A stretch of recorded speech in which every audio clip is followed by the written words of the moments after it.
Jail کی سلاخوں کے پیچھے سے چیئرمین پاکستان تحریک انصاف عمران خان کا قوم کے نام پیغام۔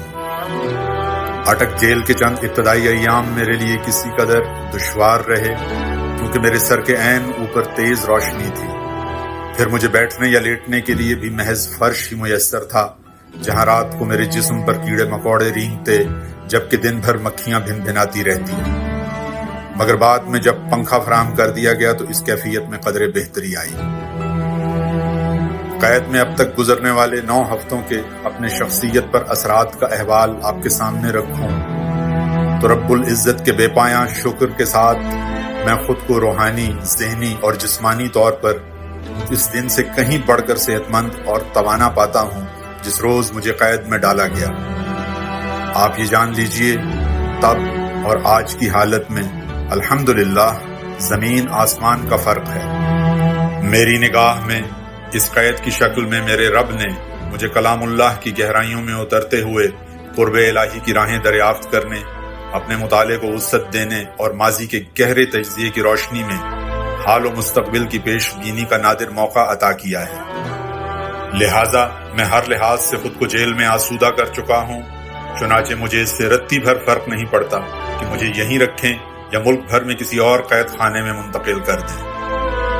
جیل میں کوئی شے مجھے واقعتاً پریشان کرتی ہے تو وہ جیلوں میں ڈالے گئے اپنے بے گناہ کارکنان کی سلامتی، ان کے اہل خانہ کی مشکلات اور بہبود کا احساس ہے جو ہمیشہ میرے دامنگیر رہتا ہے۔ جیل میں ملاقات کے لیے آنے والے وکلاء ہی میرے لیے احوال سے آگاہی کا واحد وسیلہ ہیں۔ میرے پاکستانیوں، ہمیشہ یاد رکھو کہ انتخاب ہمارا دستوری حق ہے اور ملک کی بقا و ترقی کا واحد راستہ ہے۔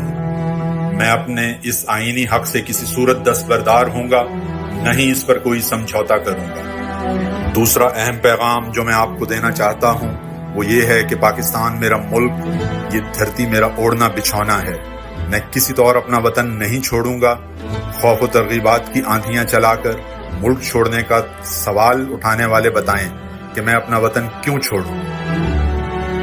میرے پاکستانیوں، یہ بھی خوب اچھی طرح ذہن نشین کر لیجئے کہ میرے خلاف سائفر مقدمہ ڈونلڈ لو باجوہ اور امریکی سفارت خانے کو بچانے کے لیے قائم کیا گیا ہے، تاہم میں حقیقی آزادی کی اپنی جنگ جاری رکھوں گا۔ آپ نے بھی میری اور پاکستان کی لڑائی لڑتے رہنا ہے۔